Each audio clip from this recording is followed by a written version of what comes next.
I'd like to welcome you tonight to the Board of Directors regular meeting for March, and if you will join me in the pledge, I'd appreciate it. I pledge Allegiance to the flag of the United States of America and to the republic for which it stands, one nation, under God, indivisible, with liberty and justice for all. Thank you. If I can remind the board members to turn on their microphones and everyone to turn off their cell phone, I'd appreciate it. Okay, we have celebrating success. All right, we have a large group that was nominated this month, and I'll just read it, and then at the end I'll read the names of the individuals that we're going to recognize. And because it's such a large group, we didn't have them attend tonight. The celebrating success this month goes to the meter department, the water billing department, and Jack Brooks from the IT department. These teams are being recommended for their contribution to the successful Badger meter implementation. While the contractor installed the majority of the meters, there were over 1,000 meters that were installed by our meter department. These included the meters that required additional work that was outside the scope of the contracted installation. The installation also increased the number of manual reads that were required during the switch, increasing the workload of the meter department significantly. The implementation required significant coordination between the meter department and water billing to ensure the read periods on the accounts were consistent. The water billing team was primarily responsible for manually entering over 13,000 new meters into the billing system, completing additional testing monthly to ensure billing was accurate, managing the increased call volume, and working with the meter department to manage customer expectations during the transition period when meter reads could be larger than expected. This was a major project that could have resulted in significant customer impact.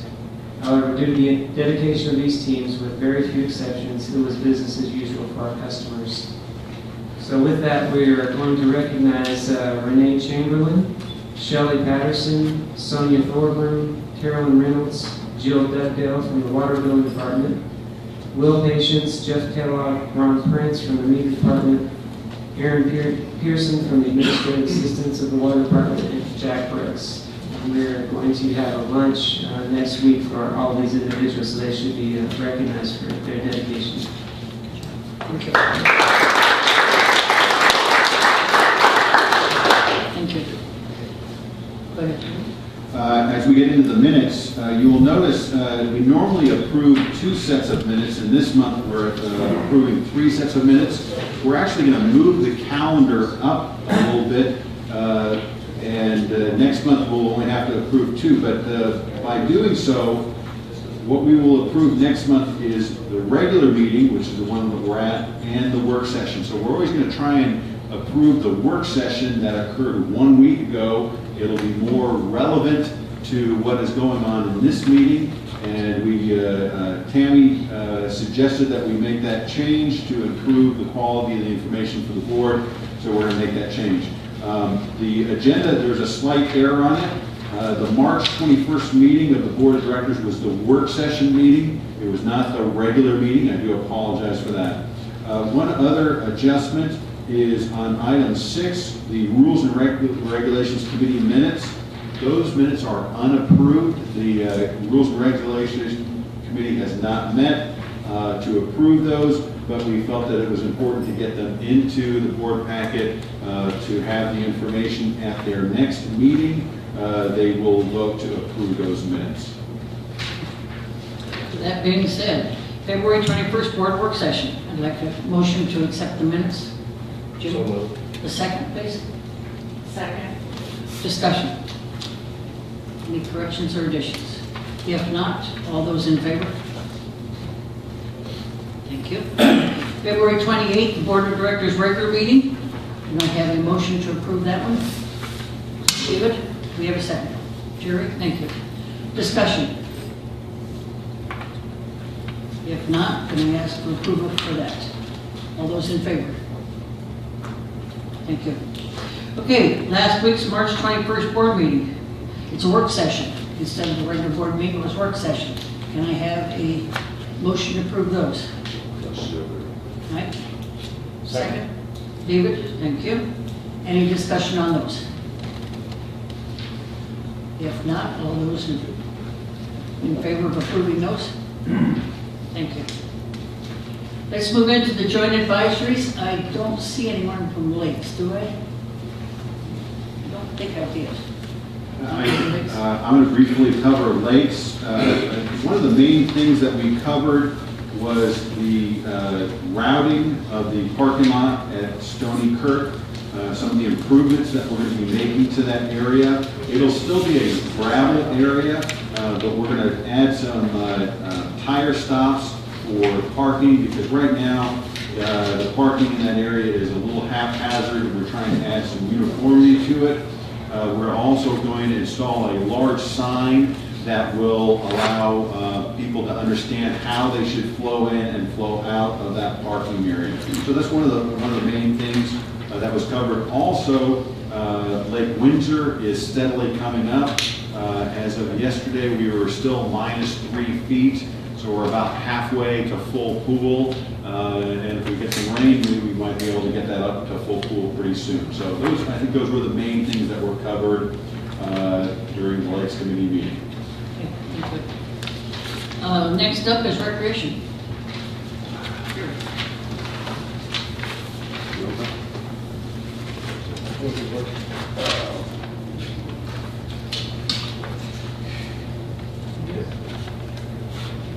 All right. Is this on? What's the secret? Yeah, what's the secret on this thing?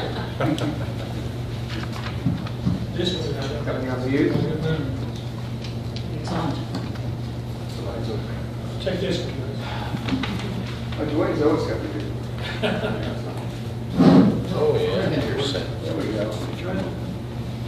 All right.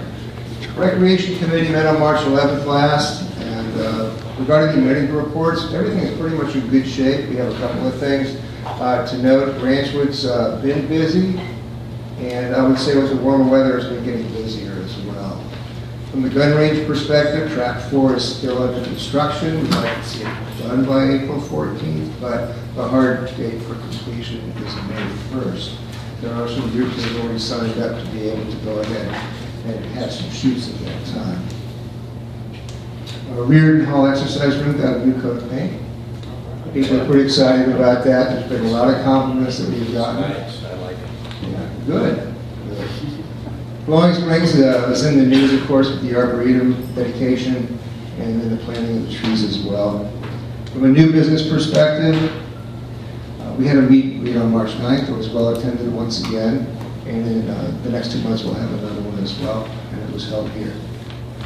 And the last thing is the archery subcommittee update.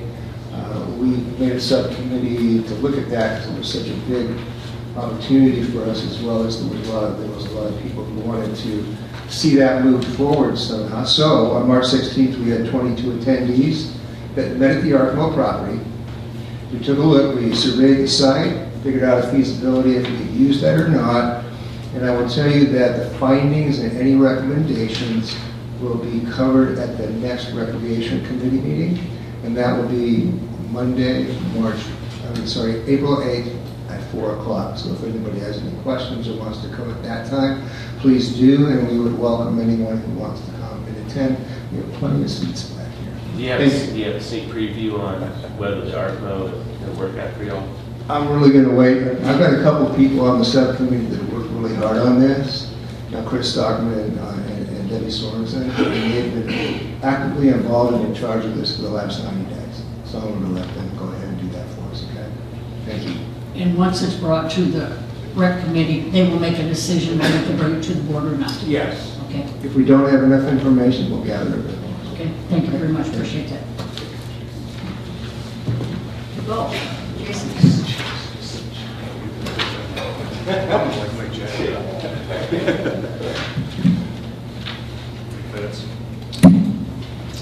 March 13th golf meeting. Good news is membership or member green fees and cart fees are up $14,384 over last year. Guest revenue's up $5,700, and merchandise sales are up a little over $12,000 from last year. Rounds are also up 462 over last year, so everybody's getting out playing golf, and today's a good day to do it. I had to work. Estimated about 350 people attended the Golf Expo held earlier this month to talk about the groups in Bella Vista. And as I mentioned last board meeting, we talked about POA Tournament Sponsorship Committee, and we voted that in. There are 3 members from our committee that are serving on that subcommittee, and Mr. Phil Spencer is going to chair that subcommittee. Golf ops and maintenance will no longer publish cart information for the next day of play due to change in overnight weather. We've had a few opportunities with that. So what they're going to do is first thing in the morning when each course superintendent does their today's play, they're going to put 90-degree carts on path, etc. We ended the meeting this month with a great presentation, a draft of the Bella Vista Master Plan. So looking forward to that going to fruition. And our next meeting is April 10th. We'll talk a little bit about Golf Fest, Golf Fest. Yes, Golf Fest is coming up. I don't know what's the date, or is it? 13th, The 13th. Saturday the 13th. Yes, Saturday the 13th. There's going to be representatives from most of the major club manufacturers, ball manufacturers. I'm sure FootJoy will be there, some shoes. Doing seminars, you can go get your club fittings, food, all that good stuff. So come out, say, back to Saturday, 2 Saturdays. Hopefully the weather's better than last week. It's gotta be better this year. That's okay. It has to be. And the strategic committee did not meet this month, so thank you. Jason, quick question. Yes, sir. What time can we expect the updates each day, today's play to be on the website? It's either 6 a.m. or 7 a.m., David. I'm not sure which, but it's when they do their, each super gets on and does their course conditions. I think it's 6 or 7 in the morning. Thank you. It'll be before that. Yeah. Community Goldman, Dylan. The Community Involvement Committee met on March 7th at 6 p.m. right here in the Country Club boardroom, and we discussed the Tailgate and Fireflies event that will be held on June 15th of this year. And then we also discussed recruiting new members for the committee. Right now we have 7 members, and we would possibly get to 9. So that would be an application process, but we'll be discussing that further next Thursday, our next meeting, which is April 4th of 2019. We mainly discussed the Tailgate and Fireflies event when it comes to volunteers, how we're going to fund the event, which would, what we would have in the budget for that, and how the event would run, and the advertising of the event. And those are the 2 things that we discussed 3 weeks ago. Dylan, do you guys have a budget, any budget set for it? No, not right now. I am going to further discuss that with Tom and Joe. Yes, you did. Yeah, thank you. Thank Any you. other questions? Okay. Rules and regs meet, Jim? Yeah, I would like to report, since in item 11 below, we talk about policy changes that are underway. But we did have a spirited meeting 2 days ago, and there are some preliminary minutes attached in our documents. But I would like to just quickly report some of the discussion in our preliminary meeting that was 2 days ago.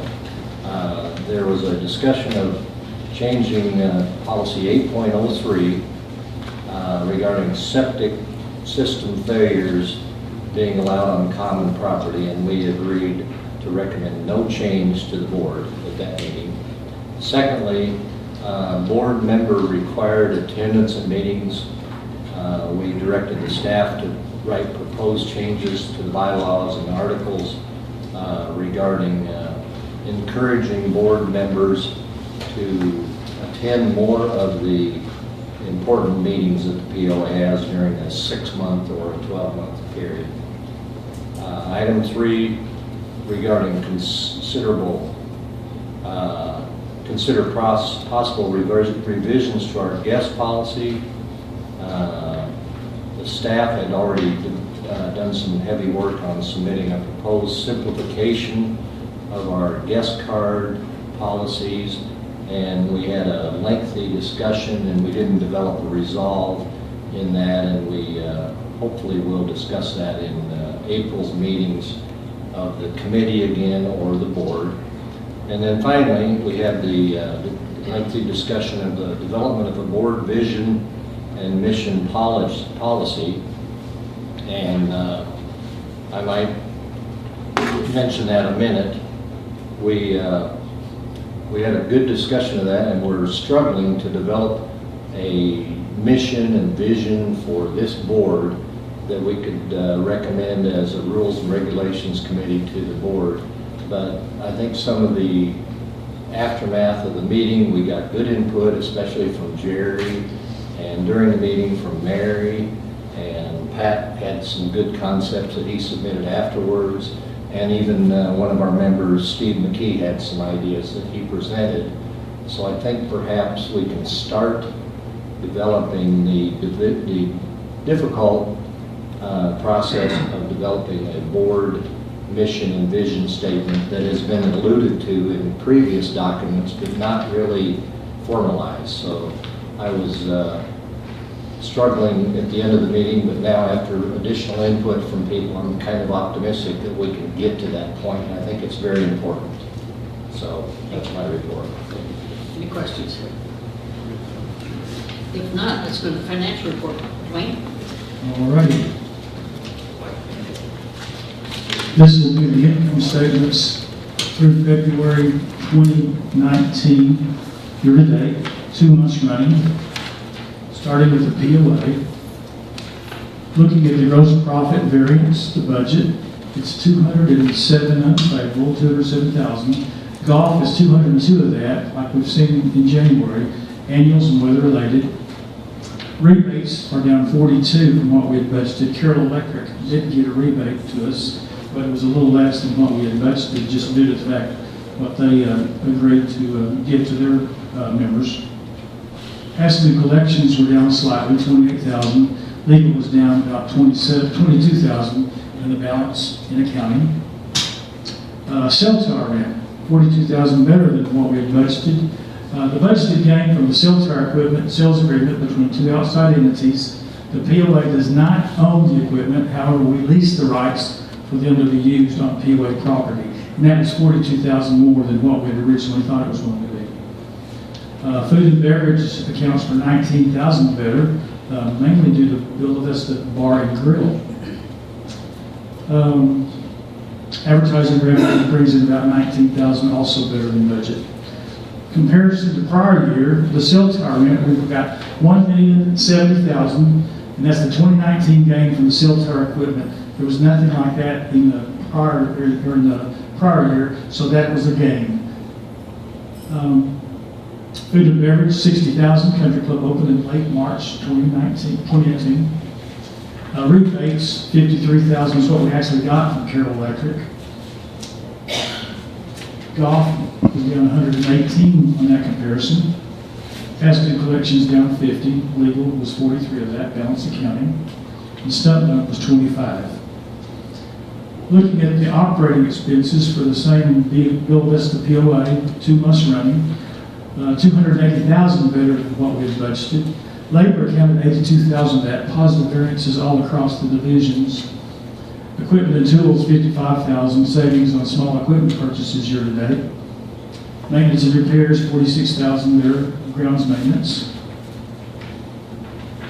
Membership selections, 25,000, just timing of the board election expenses. It was budgeted, but it didn't happen. General manager contingency, 20,000. Postage, 19. These are timing issues. Training, timing, 13. And other miscellaneous positives across the divisions. And the negative was 34,000 on legal and consulting services relating to the stump dump. Looking at the operating expenses prior year, it was even. It's 1,000 difference. Looking at the EBITDA, positive 73, and part of that was due to the food and beverage division. Year to date, we're at budget. The prior year, we're 31,479 better than budget. Than prior year, excuse me. No, we're budget, better than budget. Better than prior year, yeah, prior year. I'm sorry, it's been a long day. Here's something that everybody would like to know. Effective 2/28/19, the POA has repaid the internal water loan, balance 0. What we borrow from the water is paid back. Going to the water utility statement. Gross profit is almost budget, -8. Water usage is 4,000 of that negative, and investments are another 4. Prior year, 23,000 better, usage is up 3,000, investments are 20,000. This time last year, compared. Operating expenses are at budget across expense lines. And prior year is up 61,000. Outside contracts are 21,000 of that. That's the new meters that we were just talking about, the cellular fees. It's a pass-through cost, and that's in the outside contracts. Maintenance and repairs, 14,000 due to system repairs. Supplies, 14,000, meter install materials and more people. Employee benefits, 8,000, health insurance. And EBITDA for the water is a -12. That concludes my report. Any questions? Questions for Dwayne? Just a comment, Dwayne, pretty good start for food and beverage as far as revenue. It is, yeah.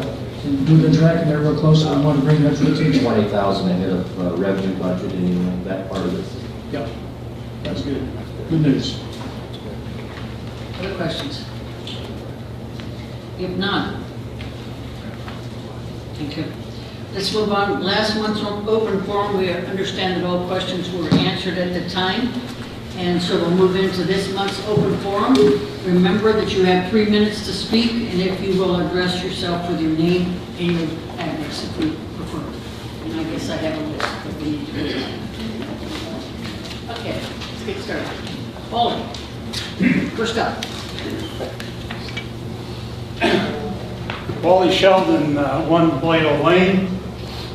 I would like to remind the board and the CCO of the 3 basic fiduciary duties they have. 1, the duty of care. POA board members must also act in a prudent and reasonable manner, basically using sound business judgment and avoiding arbitrary and capricious actions. They have a duty of loyalty. Number 2, requires POA board members to act fairly, in good faith, in the interests of and for the benefit of the POA as a whole. And the 3rd duty is to act within the scope of authority, and of course that's self-explanatory.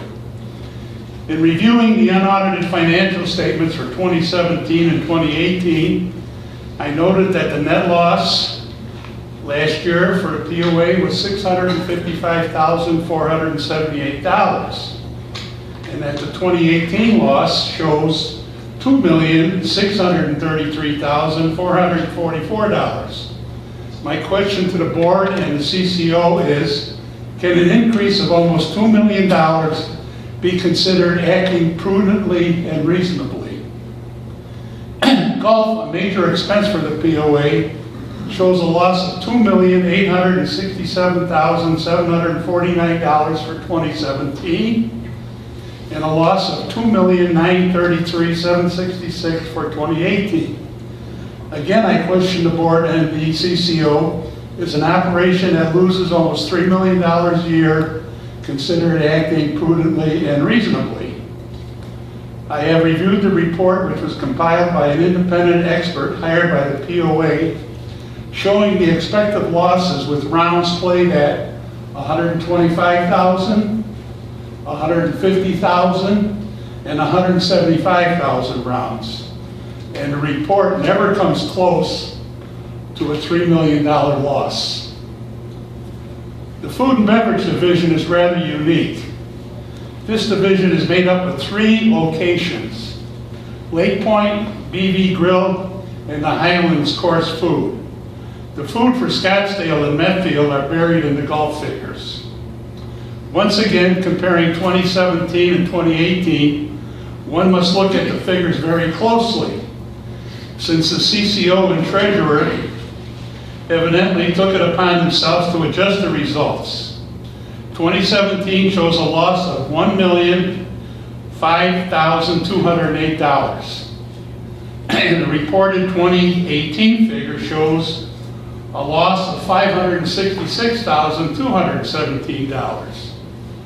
By adding back the depreciation The 2018 figure is $1,044,462. You An write this increase up. of almost $50,000. You wrap this up while you're past your 3 minutes. Okay. Someone once said the definition of insanity is doing the same thing over and over again and expecting a different result. I rest my case. Thank you.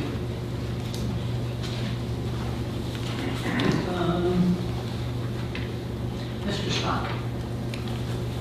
Mr. or Mrs.? No, is it Roger?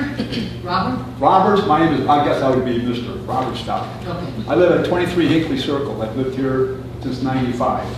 I'm here to address the Board of Directors of the Property Owners Association, not the Renters Association of Bella Vista, not the Stump Dump Association of Bella Vista, not let's make this a Vacation Destination Association of Bella Vista.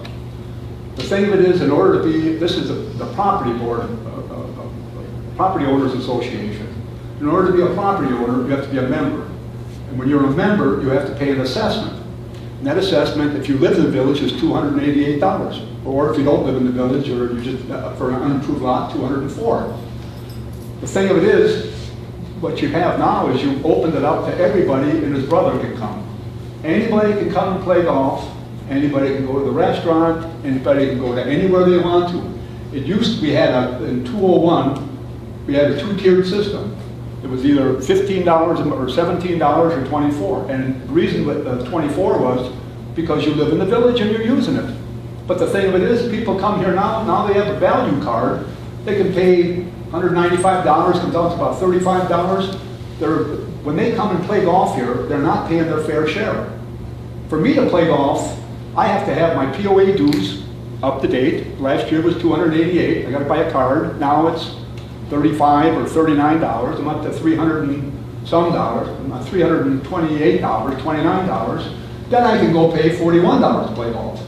But people that come here, even though it's subsidized over $2 million, I have to pay $360 some to play golf the first time out of the box.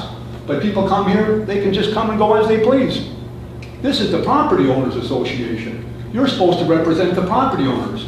You're representing everybody but the property owners.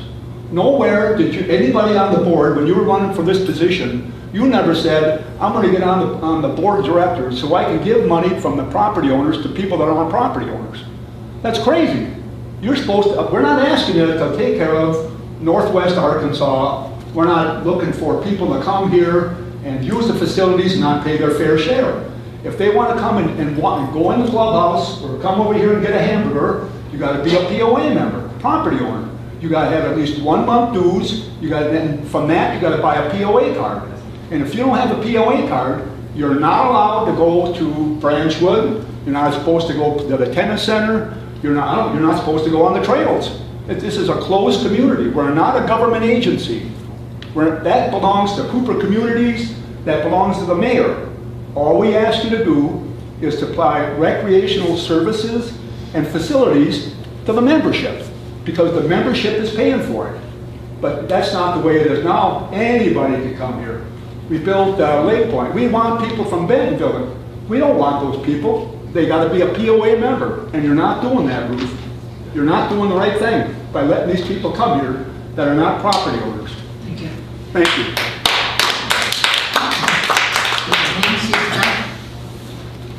Yes, I'm the wife. I live at 23 Hinckley also.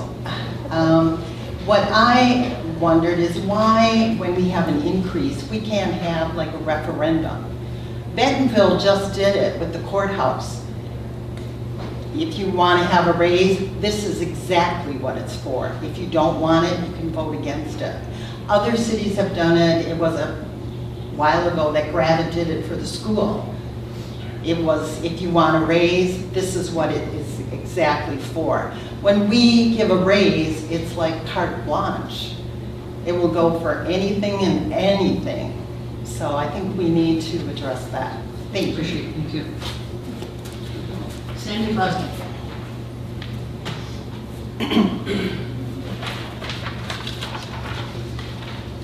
Hello, Sandy Fosdick, 37 Stonehaven.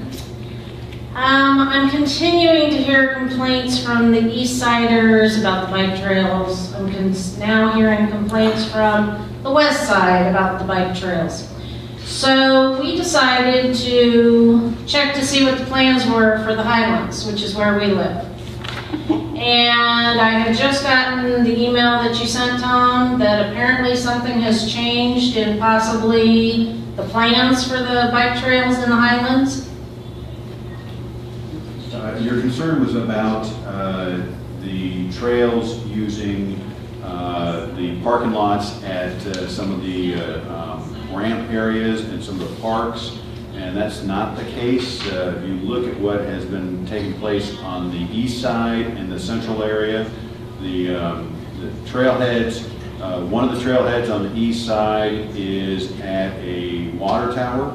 Another one is an area that the city got from Cooper. Another one is the upper unused parking lot, the trailer parking lot at Metfield. So just to clarify, our boat ramp parks are not going to be made public. No. Okay. Because we pay twice as much to buy a house on the lake. And I just paid $780 to license our boats. And I agree with these other people, what they're saying. We're sick and tired of everything becoming public. Why should we pay an assessment? I spent 8 hours calling the last time we had an assessment increase when the ballots went out. I spent 8 hours of my free time calling to try to get people to approve the assessment. I'm for an assessment increase, but I am not for the public. I've just had it. I've had it. So and then in your email too, Tom, you indicated that Aaron indicated that the trails have changed in the Highlands and where they're going to place them. Keep in mind that the trails, the original plan that was developed at this point many years ago, it's going to flex and it's going to be adjusted as it goes along. But I think what's most important when you talk about the West Side trails, we're years away from even considering those. And what I would contemplate would happen is if you were to fast forward 5 years from now and we're contemplating that, what would end up happening is we would have public input meetings similar to what occurred, and I think you were in attendance at that public input meeting, to receive input and see what the community feels about. So now that we have an email, we will receive an email telling us when these meetings are. If you... Because we didn't in the past, so that's what people are saying. That there were meetings, but no one knew they occurred. Well, I can tell you this, is that we send out, we have almost 30,000 email addresses in our system. Yeah, I know we have it now. I'm just verifying that yes, we'll have plenty of notice that there will be these meetings and you'll listen to the membership. Let me finish my point, please. When we send out emails, 40% of the emails are open, but 60% are not. So if a property owner does not open an email and is not aware of a meeting or an event, there's not a lot I can do. Okay, fair enough. That's fair. Okay, well, I just wanted to make sure that... Can I ask you a question? Sure. Would you prefer Bella Vista not be a membership community? No. We moved here because we wanted to be in a private community. We had friends almost lost their child on a public lake because of idiots that are irresponsible. And so we want a private lake where members know each other, they take care of each other. It's much safer. Think about how many people die on Beaver Lake. So it was a safety issue. Yes. Yep. I have a question. Sure. When you bought here, who was it who told you that Bella Vista was private? My husband's family purchased property here when Bella Vista was first developed, and I started dating him in 1975, and so I've been vacationing here since then. It always has been. Yes, It always has been. yes. And had to have. You had to have a suit and tie to come to the clubhouse, and you had to show your card. That's right. I If agree. you didn't have a jacket, they give you one. Thank you. Steve McKee, you're up next. Not gonna take it anymore. Steve McKee. Well, I was trying to gather my thoughts here. Golly. What be an assessment if it's not? Yeah, isn't that right? Okay, if we could have quiet, please, so Steve has the floor. Steve McKee, 3 Tyree Place. I'm a candidate for the Board of Directors coming up. Interesting conversations. I was at that meeting. Thank you for mentioning that you liked the input from me. Appreciate that. I just don't know exactly where to start here. Back in 2013, which I think I read at that meeting a couple days ago, in that 2013 amenity study, basically it says that the POA owns the common property and operates the amenities offered to members and their guests. In 2013, there's no concept of the public. And then in 2015, if you read that master trail greenway plan that apparently the city and the POA both agreed to, if you read through there, the wording is all about tourist destination and all sorts of visitors and opening up Lake Ann boat ramp to the public. The meeting on Monday about the new proposed policy about having guest passes or no guest passes. It specifically says that all the parks, playground equipment, Tanya, Branchwood, Medfield, Grant, Tyree. I think Tyree is a boat launch ramp, isn't it? Isn't that a boat launch park? Yeah, I live out there. Sorry. So I'm not sure what the actual plan is then, because apparently there's a little bit of... That was suggested and not voted on, to my understanding. Is that correct, Jim? Right. So that was not voted on, Steve? Right, no, I understand that, but I mean, it's proposed. I guess I'm probably running out of my 3 minutes. I would suggest, I would hope that as the community is voicing its opinion, and, I haven't talked to anybody who says, yeah, let's get rid of all the privacy, get rid of the paying assessments, make the place open to the public, come one, come all. I haven't talked to a single person who even believes that that's possible. So, as these things get discussed, I would hope and urge that more community input is taken, because what was going on in 2013 evidently changed in 15, and now here we are in 19, and it would really help to sit down and talk some more about it. Thank you very much. Thank you. Joyce Sawyer.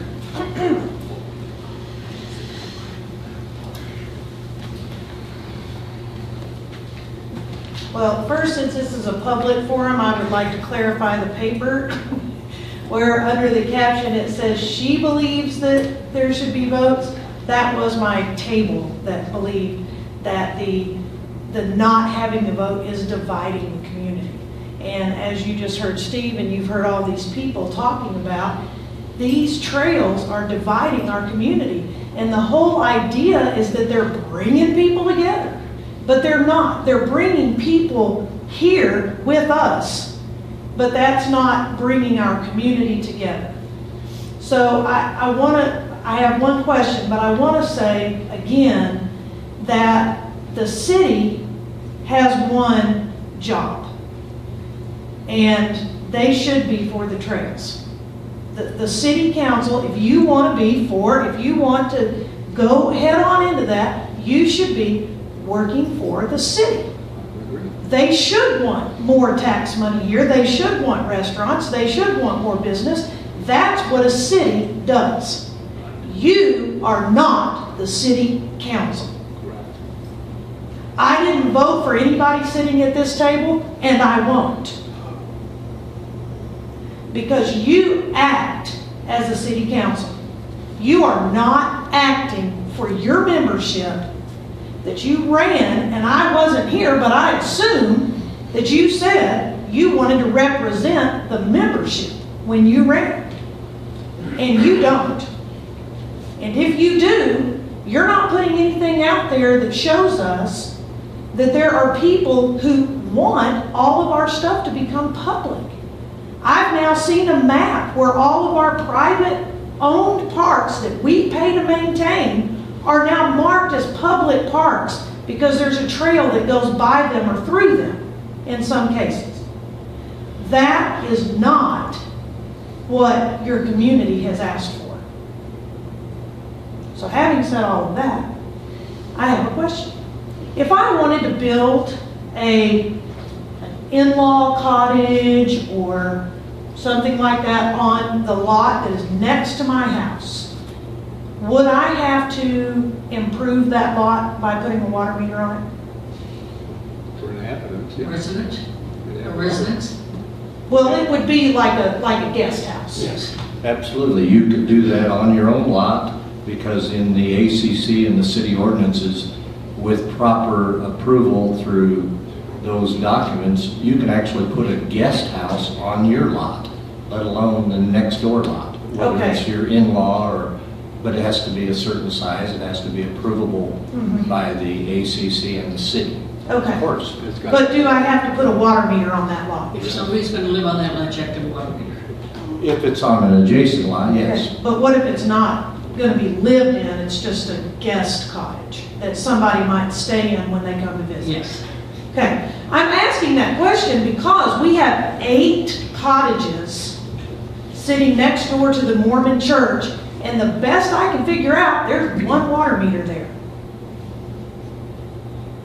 I got out, I walked around, I Well, looked around. that's possible because Cooper Communities platted that as a one central meter development, and they did not sell any of those units to individuals. They kept them for their purposes, just like they have done at Cunningham and at Sugar Creek and at Town Center. So those did not necessarily become separate metered facilities because they're strictly renting them, like condominium or like apartments.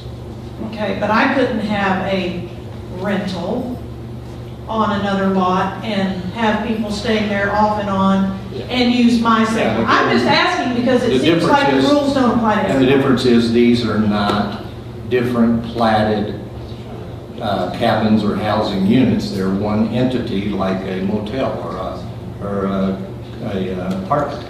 So that's the difference. It's totally different than a platted lot situation. Okay, it just seems like that doesn't, It's not germane. okay, that just didn't seem right to me, but, okay, thank you. Thank you. That's what I have for a list. Is there anybody else that has chosen to speak tonight? Just, can I make a comment, Ruth? Please. I regret making a comment, but I'd like to respond a little bit. We've wrestled with this for the last 4 decades on members, guests, and public, and most of us have got here because we were guests and we were looking to move somewhere. And we got here as guests at that time, mostly of the developer, and now a lot of us are heirs of those people. And a lot of communities that are totally restricted to members and their guests are smaller enclaves, a golf course community, a lake community, maybe 400 or 500 members, and gated in some cases. And people don't realize we have 70-some thousand members of Bella Vista. It's not an exclusive country club. So we've wrestled with this for 40 years. We're not gated. We're 77,000 members, husband, wife, dependent children. I mean, we're not very exclusive is my whole point. But that's by choice, right? I mean, that's not because you don't. We were back. Why have a POA if we're not going to have member-exclusive amenities? Yeah. What Why would then what anybody is pay your an job? assessment? Okay, we're Why would getting off people have track. an No, pay an we're on assessment? his Getting off track. track. We're on his track. What is the point of a POA? What is the point And of the us reason, paying assessments if we have We're nothing? going to move on at this time. and the reason I brought that up is to explain the difficulty that we all have in defining member, guests, and other people and trying to promote the growth of the community. That's all, and Thank you. hopefully you'll attend more All we meetings. ask you to do Thank is you, look out for Jim. the property Thank owners. you. That's all It's we not ask. your We're moving job on. to promote the economy. That's the We're city's moving job. on without comment. We have a proposal for the rules and regs. We have several proposals. Greg, you want to take If those? you want to move forward to page 79 of your board packet, this is the proposed approval of Tammy Lloyd to serve as the new corporate secretary. I make a motion that we appoint Tammy Lloyd as the POA's corporate secretary. Any discussion? If not, all those in favor? Unanimous? Okay, moving on. Motions, please, Doug. So these are second readings of various policies that we had. Policy 1.03.2. This is the change to the elections committee. This is approved by the Rules and Regs Committee. No changes from the previous reading, so I would entertain a motion to approve that on second reading. We have a motion? So moved. Second? Discussion. This is the second reading. Discussion? No new discussion. And may I ask for a vote? All in favor? The second one is policy 6.02, official POA publication and release of information. So this one likewise was unchanged as the second reading for this policy, approved by the Rules and Regs Committee and read and approved at last month's meeting. So I would entertain a motion to approve policy 6.02. So move it. Second? I second. Bruce? Any further discussion on that one? If not, call for vote. All in favor? Any opposed? The third policy is policy 7.04, the investment policy. This one was approved at last month's meeting on first reading, and it was approved as amended. Mary suggested a change to the language specifying when the investment policy report would be made, and asked that it be made at the same time that the annual audited statement is presented. So I made that change, and so due to the fact that it was passed as amended, we will move forward with the second reading on this policy. So I will entertain a motion to approve policy 7.04 as amended by... So moved. Second. Jerry? Any discussion? All in favor? Thank you. Thank you. We have a new procedure tonight with the committee appointment. Correct. On page 91 of your board packet, you'll see that we're requesting the approval of 2 committee members. So this is the first time that we have brought forth the amended change to policy 1.04. The new policy that was approved by the board, it went through both readings, is that the appointments will be voted upon by the committee and then brought forth to the board for the board to approve or potentially even reject. And so this is the first time we've had to do this change, so I just wanted to bring that to your attention.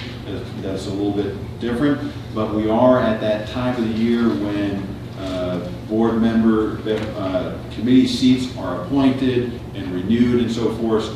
So in the coming months, you'll see quite a number of these coming forward.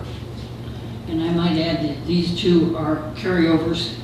These are both renewals. They've already served at least 3 years on their term. And the board voted to have them retained. Do we need to vote on that? I mean, it's already part of our documents, isn't it? But we need to approve it. Approve it, okay. So I'm asking for a motion to approve these two appointments. Who are they? Jerry. Matt Champagne and Kelly Austin. What committees? Excuse me. Lakes Lakes Committee. Thanks, Committee. Jerry, you want to read the motion? Read the motion, please. I make the motion to approve the appointment of Matt Champagne and Kelly Austin for a second term on the Lakes Committee. Your second, David. Any discussion? If not, we'll call for a vote. All in favor? Okay, thank you. They've been very supportive members of the Lake Committee all along, so. On page 93 of your board packet, you'll see that we're requesting a change in scope and funding for the gun range capital project.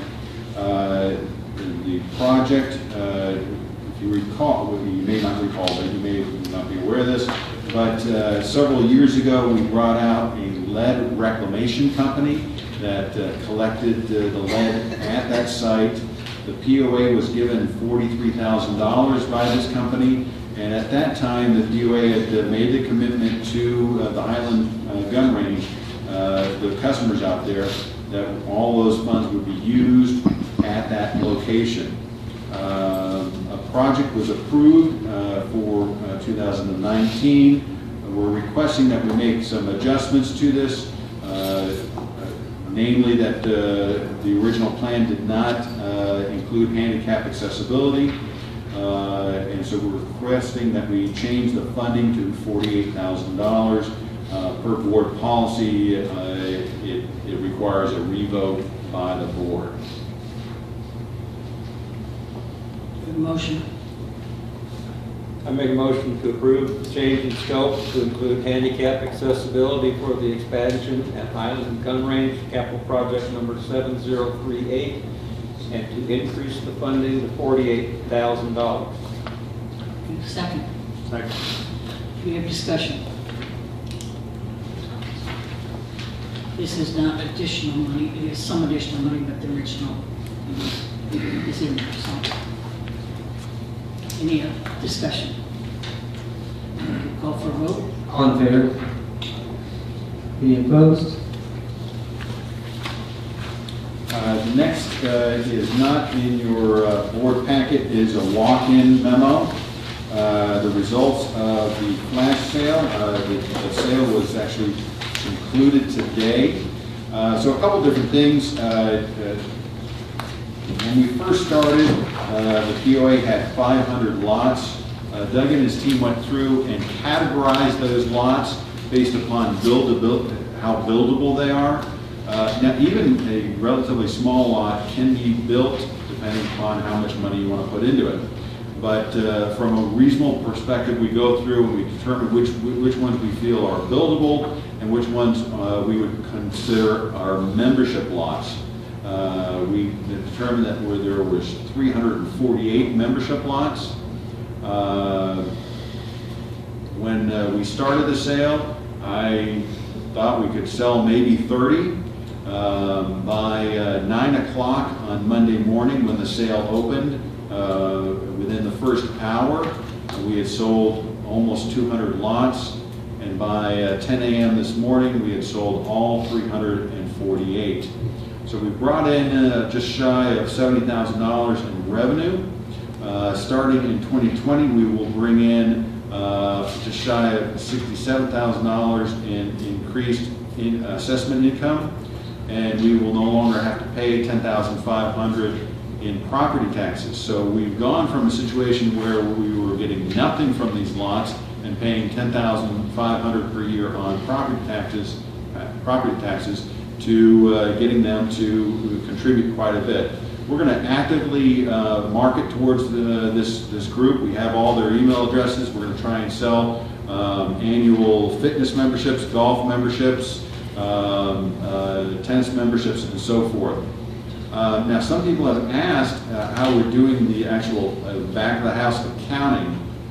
And so of the 200 that is brought in, 128 of it will be coded to assessments, and the remainder will be coded to lot sales revenue. Now, I want to kind of give you a little bit of a warning, and I failed to include this in the memo, but on some of these lots, on actually many of these lots, the book value is more than $72. So it is possible when we're all done with this, the book value revenue, we could actually have a loss. Okay? Because if a property, the book value of the property is $300 and we sold it for $72 effectively, then we're going to take a loss. But book value is not cash. And $70,000 in cash is a lot better than zero. You can't take book value to the bank. So I think that's important to note that. Based upon the volume, clearly we were I thought we would sell 30. We ended up selling 348. So we're going to be knee-deep in paperwork for a while. There was a question that came up, are these lots going to be able to vote in the upcoming election? The answer is no. And not even one of them will be eligible to vote. The cutoff date is March 31st for the vote. This paperwork will not be completed in time for that. We have approximately 170 remaining lots, and these are the ones that we've categorized as being buildable. They're still available for sale. Doug and his team sell approximately 220 last year and the year before, and the average was about 1,250 per lot, in the neighborhood of that. So those are still available. Now we have been able to do a little bit of research. It's still very early, but we looked at where these buyers reside, and it looks like 70% of them live outside of Bella Vista, but within 40 miles, so you're going all the way down to Fayetteville, and either been up north.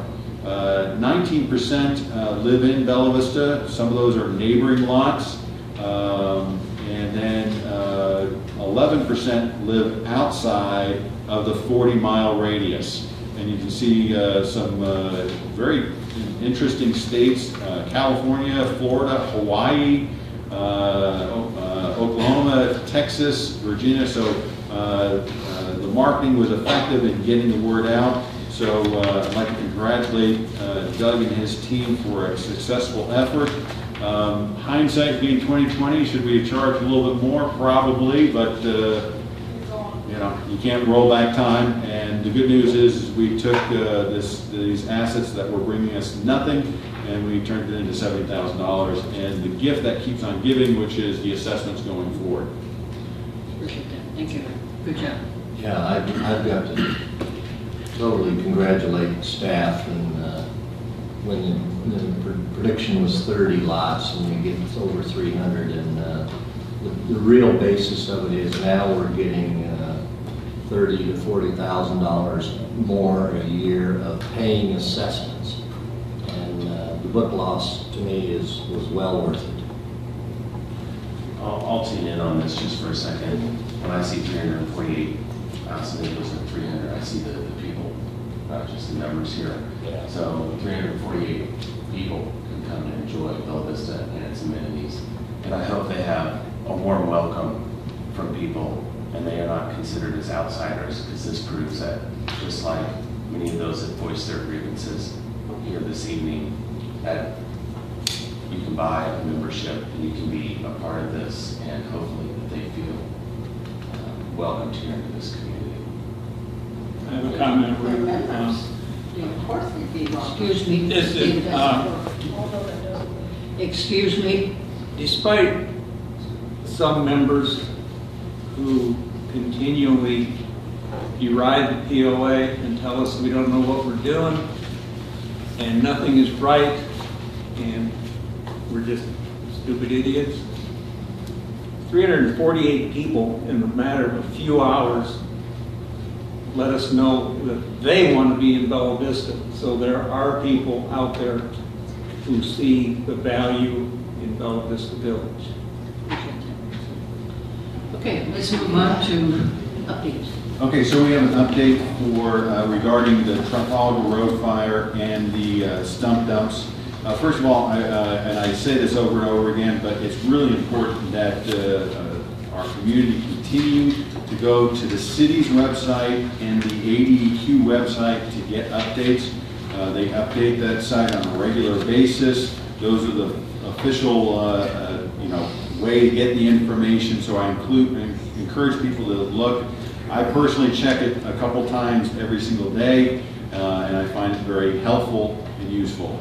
Going on to the stump dumps, not the Trafalgar Road fire stump dump, but the other stump dumps. We are still waiting on approval from ADEQ on the 3 stump dumps that are located inside the city.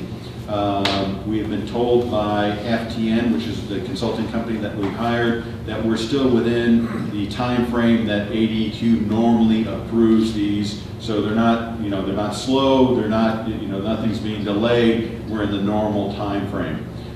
Regarding the site at Highlands, that plan was submitted earlier in the month or early last month, late last month.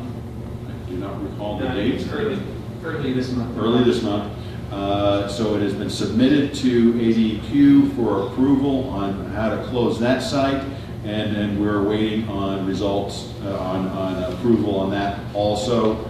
Once again, in the opinion of FTN, we're well within the normal time frame of when they would give us approval.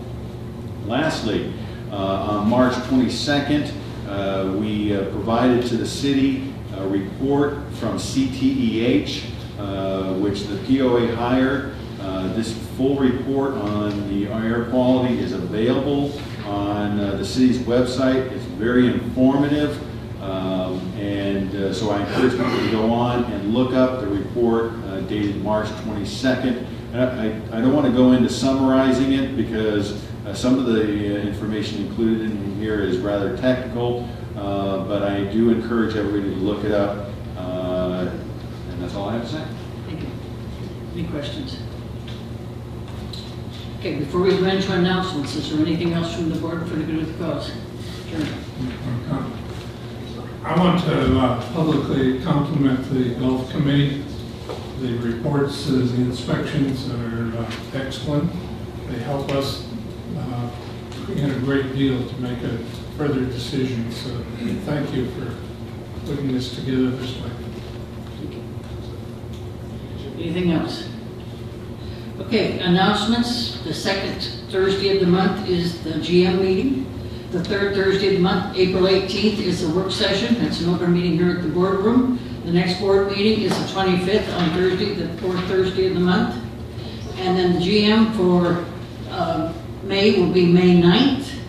The work session will be Tuesday, May 14th, rather than Thursday of that week. There's a conflict that week, so we moved it to Tuesday, the work session. So please put that on your agenda ahead of time.